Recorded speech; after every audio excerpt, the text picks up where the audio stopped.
I mean, Salthill Devon mean a lot to me still. Yeah. An awful lot. Yeah. Well, I remember Finbar calling to me and that he had an idea of getting Salthill Devon up on, no, to Salthill Athletic at that time, get them up and running again. And we worked together and we got a few people and we got it up and going again now. I'd say Finbar now done more for Salthill Devon than anyone done.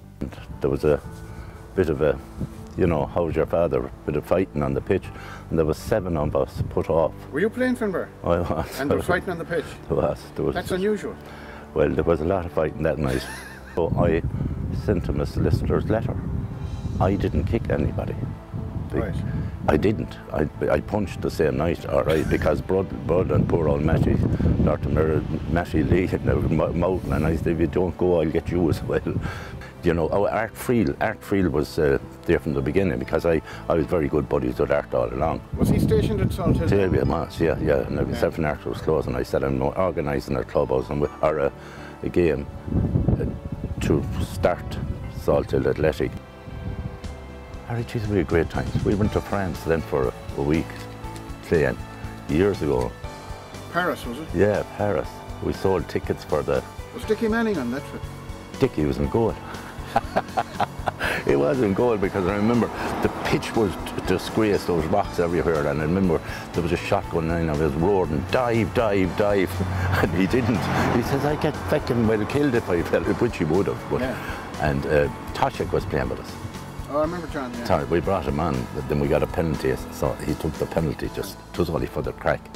And then we went to Boston another time. That's where Sweeney met the wife.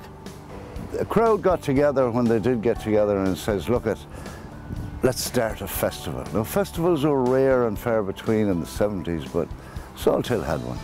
And they called it, have a whale of a time in Salthill. So we decided we'd have a 5-side. And as well as shooting themselves in the foot, they shot the whale into fish fingers.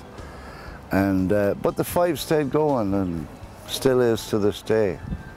And great, great, great stories over the years of events and things that happened and disasters and great things. And it was every Tuesday, every Thursday, and this was the location.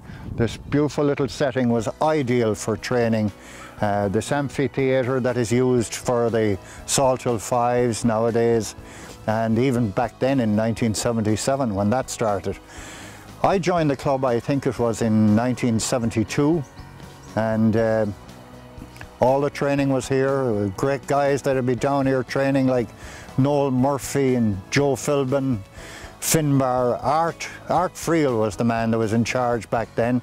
He was the manager of the team. We had some great players within the club in those days. Harry Lee, one of the great ones, known as Hat-Trick Harry. Oh God, how many hat-tricks did he score for the club? I don't think anybody could relate, but there were many, many. You know, I was under pressure from my own daughter who was 16, and she was saying to me, well, you're spending a lot of time in Salthill Devon, you're spending a lot of time with the boys, you know, when are you going to do something for the girls? So I said, well, fair enough, you get the girls down to the park and I'm prepared to do it. So that's where it started. Yeah.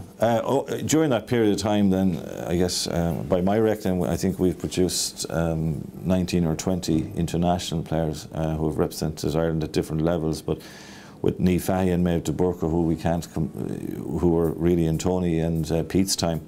The achievements I've had here, especially at underage, I mean, it's only, what, 5 years ago, out of 6 Connacht Cups, I won 4 of them up in Sligo. Yes.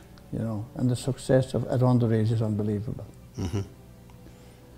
And indeed, that's I suppose the commitment to coaching at a young age is the key, really, isn't it, Art? Oh, definitely, because there wasn't much coaching. We used to train up behind the hangar when we started off first, and we'd have good crowds there. And I remember Joe and Porsey O'Neill, along with Ollie, with literally hundreds of kids at the back of the hangar. Hundreds of kids, that's correct. Yeah, that's correct. Yeah. In telling the story, a number of names have recurred.